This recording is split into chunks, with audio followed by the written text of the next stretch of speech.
J'espère que tu vas bien et j'espère que tu as passé une très bonne journée. On se retrouve pour une nouvelle vidéo et dans la vidéo d'aujourd'hui, je vais pas te raconter une histoire de la Bible, mais je vais te parler de moi.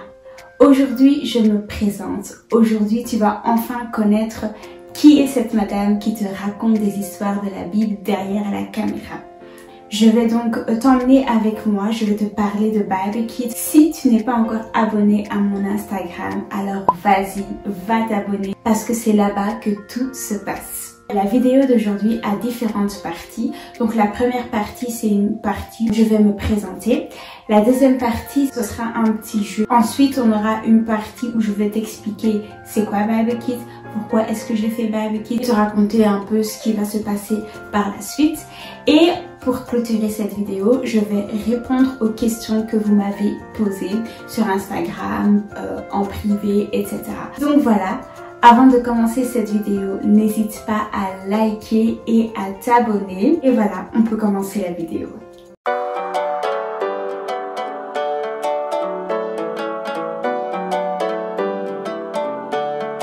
Je m'appelle Esther, j'ai 25 ans, j'habite en Belgique. Ça fait 2 ans que je travaille dans une compagnie d'assurance. J'ai 2 grandes sœurs, j'ai un petit frère. Et voilà, je suis née dans une famille chrétienne, donc je suis née à l'église et j'ai grandi à l'église.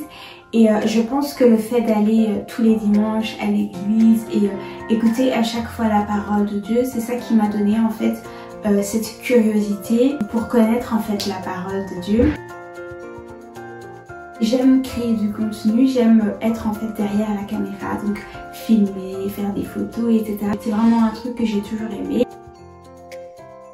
Donc, comme j'ai dit, je travaille et ce que je fais après mon travail, le plus souvent je travaille sur Bible Kids ou sinon je lis des livres ou j'écris des histoires. J'aime aussi la musique, donc j'écoute beaucoup de musique, je chante aussi et voilà.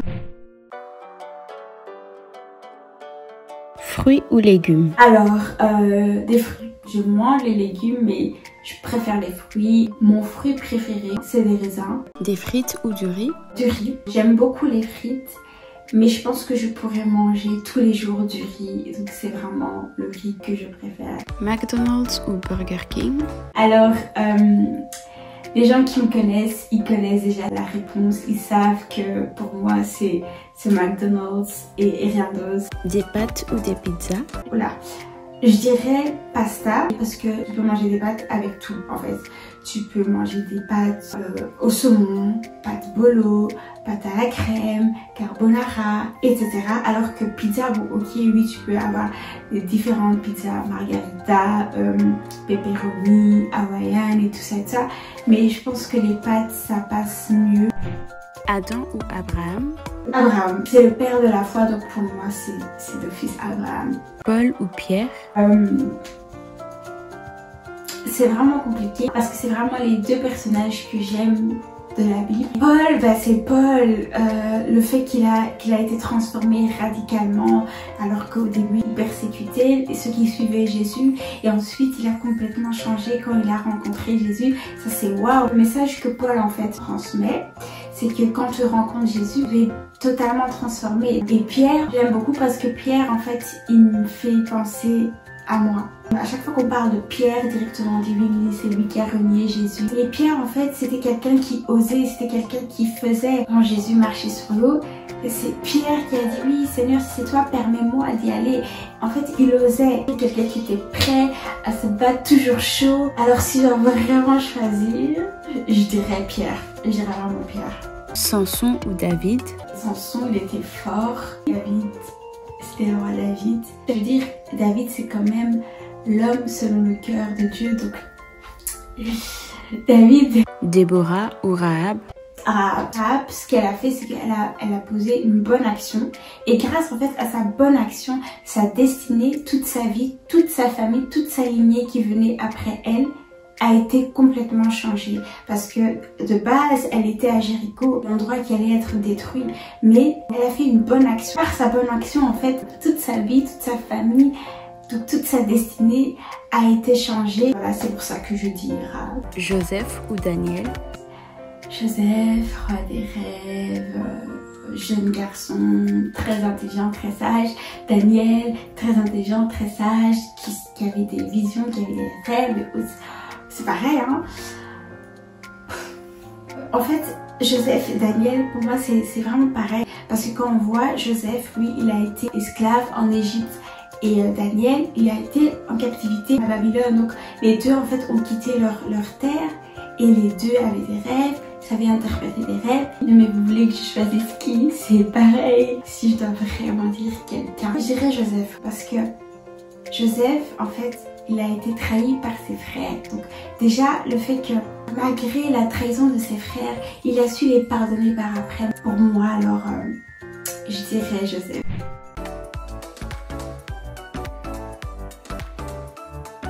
Pour vous parler de Bible Kids, je dois d'abord vous montrer quelque chose. Je dois vous montrer ma petite Bible. Cette petite Bible, en fait, c'est ma première Bible illustrée. J'avais reçue quand j'étais enfant. Je vous dis, c'est vraiment une très bonne Bible parce que jusqu'à aujourd'hui, je me souviens en fait des histoires qui sont écrites, mais aussi des illustrations en fait. Donc cette Bible, elle m'a accompagnée toute mon enfance. Pourquoi je vous montre ça?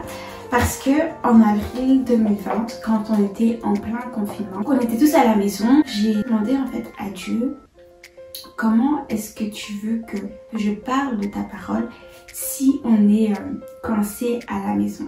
Et là, je me suis souvenue en fait de cette petite Bible. Et quand je me suis souvenue de cette petite Bible, je me suis dit, ok, mais il faut que je fasse quoi avec? Les enfants, ils aiment YouTube. Par exemple, moi j'ai des neveux, des nièces, ils aiment aller sur YouTube. Mais j'avais remarqué qu'il n'y avait pas assez de contenu chrétien pour enfants sur YouTube. Alors, je me suis dit, ok, qu'est-ce que je pourrais faire pour que ça change? Donc, le lendemain, j'ai déballé tous mes cartons pour chercher la Bible et j'ai recommencé à lire en fait les histoires. Et en lisant les histoires, je me suis dit, ben, ce serait bien en fait si je faisais des vidéos où je raconte les histoires de la Bible. Et puis donc j'ai prié par rapport à ça. Faut savoir que quand j'ai eu l'idée de faire les vidéos, je voulais pas juste créer du contenu sur YouTube pour en créer, mais je voulais vraiment raconter les histoires de la Bible aux enfants pour qu'ils les connaissent, pour qu'ils les comprennent et que ces histoires en fait les accompagnent toute leur vie. Et on me demande souvent pourquoi les enfants. C'est simple. Quand on prend le livre des Proverbes au chapitre 22 verset 6, ça nous dit « Instruis l'enfant selon la voie qu'il doit suivre et quand il sera vieux, il ne s'en détournera pas. » En fait, ce verset veut tout simplement dire que si tu veux apprendre à quelqu'un comment marcher, comment se comporter, les valeurs de la vie, son identité, si tu veux vraiment lui apprendre les choses de la vie, fais-le quand il est enfant. Parce que quand il va grandir, en fait, ça sera une attache pour lui. Ça sera quelque chose qui va porter partout où il va aller. Et en tant que chrétien, connaître son identité, c'est vraiment important. Et vous vous imaginez si déjà un enfant à 6 ans, il a en fait la conscience de son identité en Christ. Que si cet enfant sait déjà qu'il peut tout faire parce que c'est Christ qui le fortifie, qu'il est appelé enfant de Dieu, que tout est possible à celui qui croit. Mais c'est pas simplement ça, c'est aussi en leur racontant par exemple l'histoire de Joseph, comment Joseph a persévéré, comment Joseph a gardé la foi, comment Joseph a pardonné ses frères. Ce sont vraiment des valeurs, des caractéristiques d'une personne qui peuvent en fait influencer nos enfants. Et aussi à ne pas oublier, les enfants d'aujourd'hui, c'est eux les adultes de demain. Donc s'ils ont la bonne base et quand ils seront vieux, ils seront toujours dans le bon et le droit chemin. Donc voilà, j'ai juste voulu ramener ma pierre à l'édifice et voilà, c'est ça. C'est seulement en août que j'ai enfin reçu le nom Bible Kit. Et donc le nom Bible Kit vient en fait du mot Bible qui signifie Bible en anglais et Kit qui vient du mot kitara qui signifie un instrument à cordes. Et l'instrument à cordes, ça peut être une harpe. Et la harpe, elle fait référence à l'histoire de David et le roi Saül. Donc le roi Saül était un peu tourmenté, il était rempli de mauvais esprits et le seul moyen où il pouvait être apaisé, c'était seulement quand David jouait pour lui à la harpe.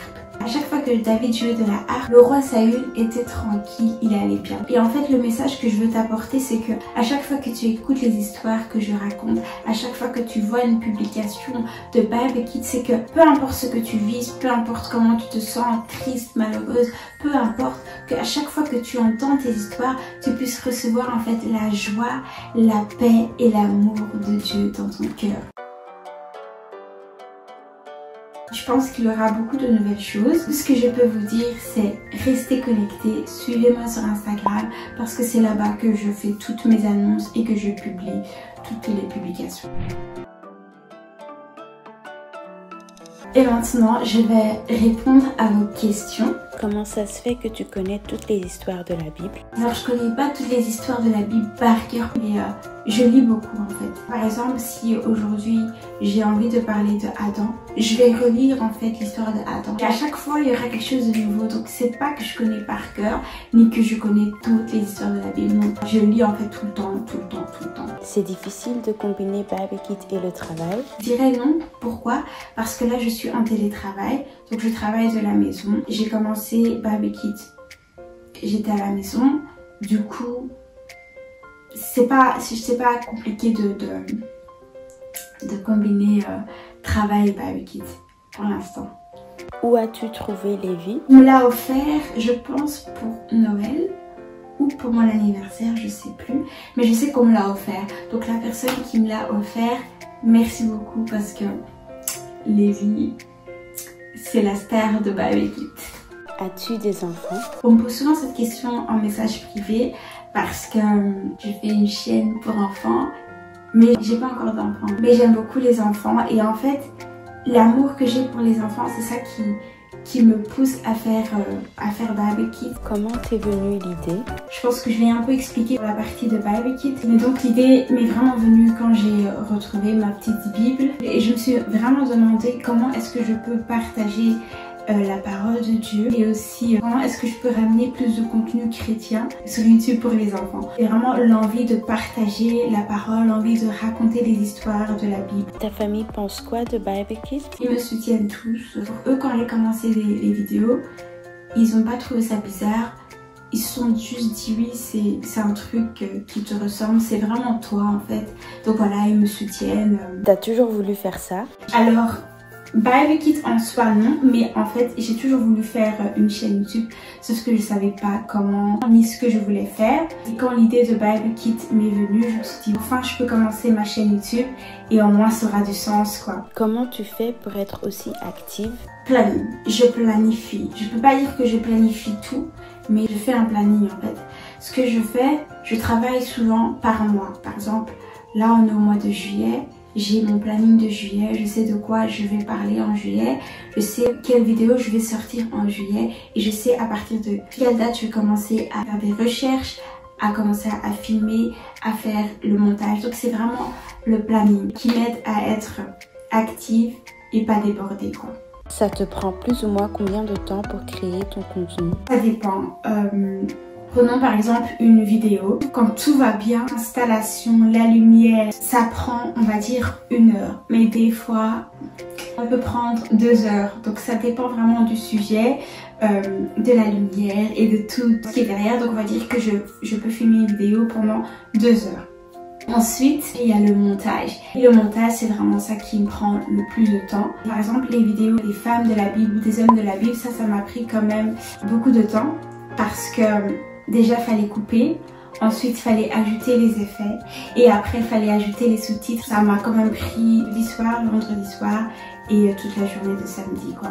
Mais quand tu fais quelque chose que tu aimes, tu regardes vraiment pas les heures passées.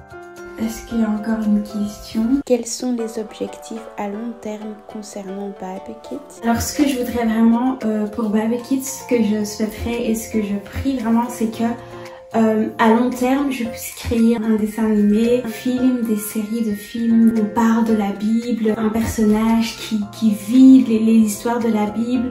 Voilà, vraiment ne pas juste rester sur YouTube, mais plus aller vers l'extérieur. Donc vraiment un dessin animé qui passe à la télé pas seulement en Europe, mais aussi en Afrique, en Amérique, en Asie, en Australie, en fait dans le monde entier. Et aussi j'aimerais que Bible Kid ne reste pas que dans la vidéographie, mais aussi que je puisse publier plus de livres, un peu comme ce que j'ai fait avec mon guide de la Pentecôte, que je fasse d'autres guides, que je fasse des autres livres, etc.